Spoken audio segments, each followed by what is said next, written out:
দুশ্মনের দুশ্মন ইকুয়াল বন্ধু। এতদিন জুজুর ভয় দেখিয়ে পাকিস্তানের কাছ থেকে বাংলাদেশকে দূরে সরিয়ে রেখেছিল ভারত।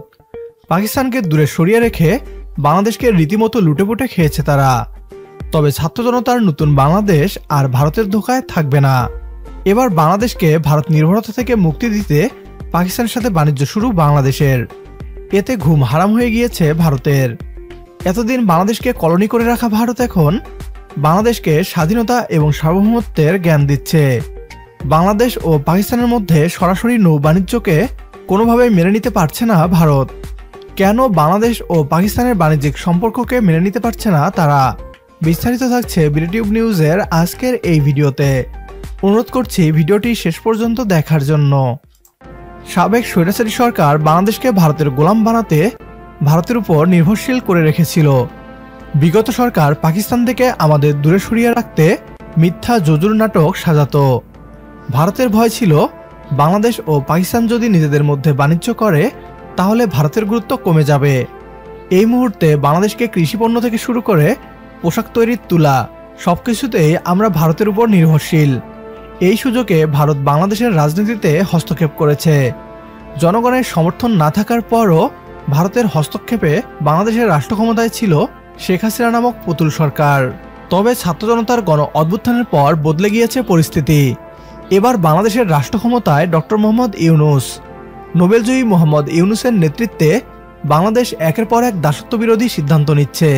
এরই ধারাবাহিকতায় এবার ভারত নির্ভরতা মুক্ত হতে পাকিস্তানের সাথে বাণিজ্যিক সম্পর্ক তৈরির সিদ্ধান্ত নিয়েছে নতুন সরকার। এতেই যেন ঘুম হারাম হয়ে গিয়েছে ভারতীয়দের। তবে বাংলাদেশ সরকার স্পষ্ট জানিয়ে দিয়েছে এতে আমাদের কিছুই যায় আসে না, বরং আমরা পাকিস্তানের সাথে বাণিজ্য আরও বৃদ্ধি করব। ভারত নির্ভরতা কমাতে এবার পাকিস্তানের সাথে নৌ বাণিজ্য শুরু করেছে বাংলাদেশ।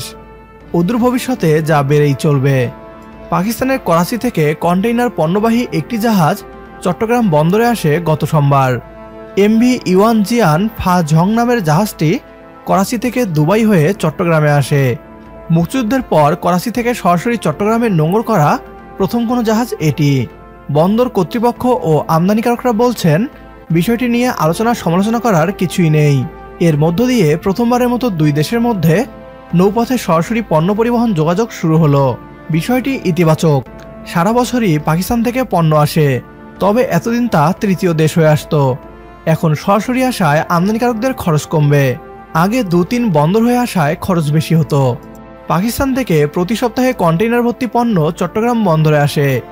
আগে করাচি থেকে তৃতীয় কোনো দেশের মাধ্যমে আনা হতো, অর্থাৎ সিঙ্গাপুর, মালয়েশিয়া কিংবা শ্রীলঙ্কায় কন্টেইনার নামিয়ে রাখা হতো। সেখান থেকে চট্টগ্রাম বন্দরগামী জাহাজের মাধ্যমে এখানে আনা হতো। এবার সরাসরি করাচি থেকে আসায় চট্টগ্রামের সঙ্গে নতুন নৌপথ চালু হলো। কাস্টমস সূত্রে জানা গেছে পাকিস্তান থেকে আসা কন্টেইনারে আছে শিল্পের কাঁচামাল ও ভোগ্যপণ্য। এসব পণ্যের ওজন ৬,৩৩৭ টন। পাকিস্তানের 18টি রপ্তানিকারক প্রতিষ্ঠান এসব পণ্য সরবরাহ করেছে। তালিকা অনুযায়ী সবচেয়ে বেশি আনা হয়েছে টেক্সটাইল সহ বিভিন্ন শিল্পে ব্যবহৃত সোডিয়াম কার্বনেট, যা রয়েছে 15টি কন্টেইনারে। ছাত্র জনতার নতুন অন্তর্বর্তীকালীন সরকারের হাত ধরে এভাবেই বাংলাদেশ ধীরে ধীরে ভারত নির্ভরতা মুক্ত হোক। একমত হলে কমেন্ট বক্সে ইয়েস লিখে জানিয়ে দিন আমাদের। সেই সাথে ভিডিও শেয়ার করে দেখার সুযোগ করে দিন আপনার বন্ধুদের।